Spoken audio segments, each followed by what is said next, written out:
విద్యార్థుల పక్షాన కూడా మేనేజ్మెంట్ కావచ్చు, తల్లిదండ్రులు మనం కూడా ఆలోచన చేయాలి. మరి ఈ చావులకు కారణం ఏంది? ఒత్తిడా లేకపోతే ఏం జరిగి ఉంటుంది?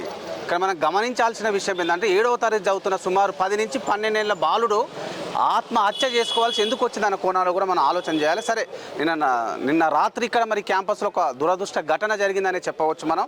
అంటే చదువుకోవడం కోసం కన్న తల్లిదండ్రులు నిజంగా రెక్కలు ముక్కలు చేసుకొని స్కూళ్ళకు పంపిస్తూ ఉంటారు, హాస్టల్కి పంపిస్తూ ఉంటారు. మాలాగా మా పిల్లలు కష్టపడొద్దు, మాలాగా మా పిల్లలు పెట్టి చాకిరి చేయదని ఒక తలంపుతో మరి లక్షలాది ఫీజులు కట్టుకొని ఇట్లా నారాయణ స్కూల్ లాంటి కార్పొరేట్ స్కూళ్ళకు పంపిస్తున్న నేపథ్యం చూస్తూ ఉన్నాం. మరి ఏం జరుగుతూ ఉందో వరుస ఘటనలు మనందరినీ ఉక్కిరి బిక్కిరి చేస్తూ ఉన్నాయి. వరుస కథనాలు అందించే ప్రయత్నం కూడా చేసినాం, ఆర్జీ మీడియా ద్వారా కావచ్చు, సురన్న టీవీ ద్వారా కావచ్చు.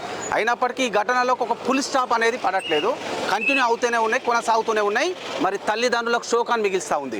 లక్షల రూపాయలు ఫీజులు కడుతూ మరి కొడుకులు బాగా చదువుకొని ఉన్నత శిఖరాలు అధిరోహించి మమ్మల్ని ఉద్ధరిస్తారనుకుంటున్న తరుణంలో శవమై